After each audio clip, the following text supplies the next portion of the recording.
Well, Coach, first things first, just your thoughts on the waiver. I know you had it in the release, but just wanted to get your Yeah, well, I'm really disappointed, mainly for Sedona. I mean, she is such a great young woman, and an awesome part of our team has really, kind of stepped in and become just part of the crew.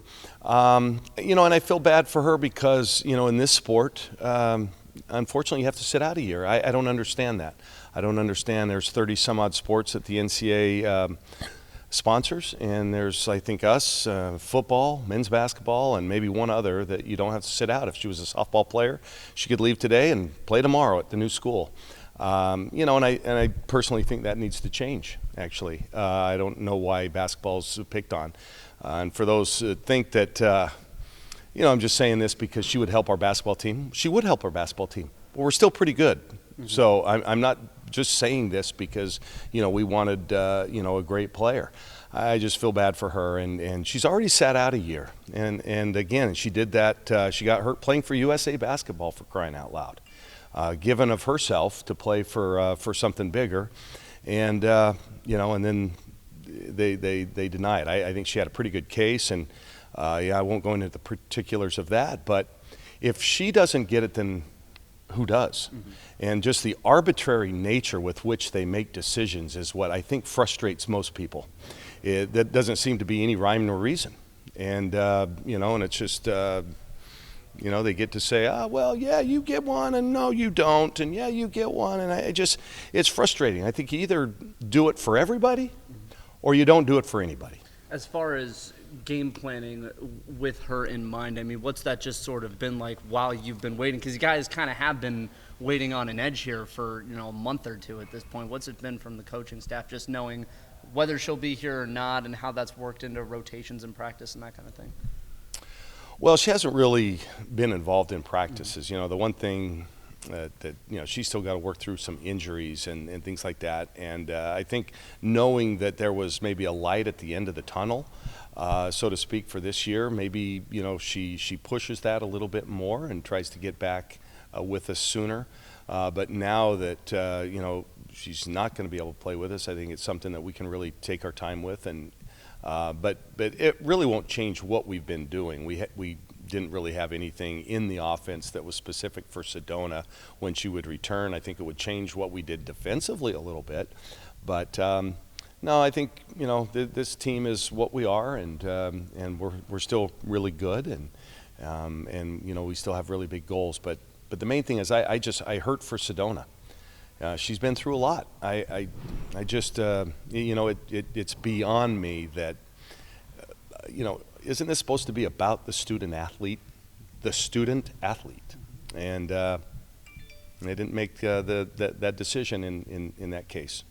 As far as the defense goes, right in the beginning of the year, you said that would kind of be the area that would need to be worked on the most, especially in this non-con, with about 3 or 4 games left before you hit Pac-12 play. How do you think that's progressed? It's still a work in progress. We're not that bad defensively. We're making progress. I think it showed last game. We made a really good South Dakota State team not look so good. And a lot of it was with our defense. We upped the pressure a little bit, forced some turnovers, things that we wanted to do and accomplish, and I think it helped us. And that defense, I thought, helped our offense. So, yeah, we're never going to be, the premier defensive team in the country, but we just have to be, good enough. 3 Pac-12 teams in the top 4, I think it is now. I mean, how much of a dogfight is this conference schedule going to be when you hit it? Oh, it's going to be crazy. There is no night off. I mean, I haven't even looked that far ahead. I don't even know who we play when. I know at some point we play everybody, and everybody, most of them twice. Yeah, it's going to be, you're running the gauntlet, each and every weekend. So I think in the end that makes all of us better, though. We can never be off our game, or else we'll suffer. We can't just go through the motions, or else we're going to get beat. And I think ultimately that makes you a better team.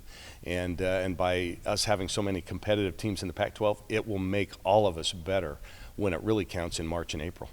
After playing really high-quality teams like South Dakota State, Louisville, Syracuse, et cetera, how do you feel about where your team's at now after those games?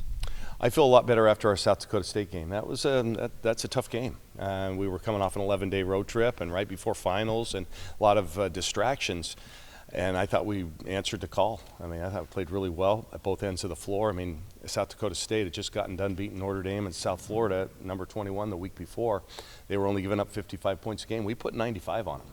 So that shows me that we were playing well. We shot the ball well, and then defensively we did a really good job. And we had contributions from lots of different people. So I feel better than I did coming home from the islands, that's for sure. But that game's over, and now we move on. We've got Long Beach State this weekend, and after finals, which is never easy, but and then a couple more games before the Christmas break, and we come home, have an exhibition game, and then guess what? We get it on. It's Pac-12 play starts first of the year, so we don't have a lot of time to continue to get better. How do you balance that with finals, practice, trying to make sure that everyone kind of stays not only in the right mindset with this, but in the right mindset with school too? Well, I think during finals week, I think you try to keep it light. We took Monday and Tuesday off. So they did come in and lift on Tuesday on their own, and I think that's important. You need to actually. There's always some pent up, anxiety and stuff during finals week. So it's good to get it out a little bit. So we let them lift on their own, and then today we didn't do a whole lot. We basically just let them play 5-on-5 a little bit, and then tomorrow we'll kind of start in earnest on preparation for the next game. But I think it's important to give them some time off during finals week, because there's just so much that they got to get done, and there's a lot of pressure on them. Just late in the non-con, I mean, is there anything that's truly surprised you about this team and where you're at right now, or specific players and what they've done to this point? No, I'm still, been pleasantly surprised with the play of our freshmen. I think they've looked really good at times, all of them, and they've made contributions. It's not easy when you step in and try and incorporate into a team that's pretty established. I think Mignon Moore, same thing. She's done a really good job in playing with a group that has played a lot of minutes together.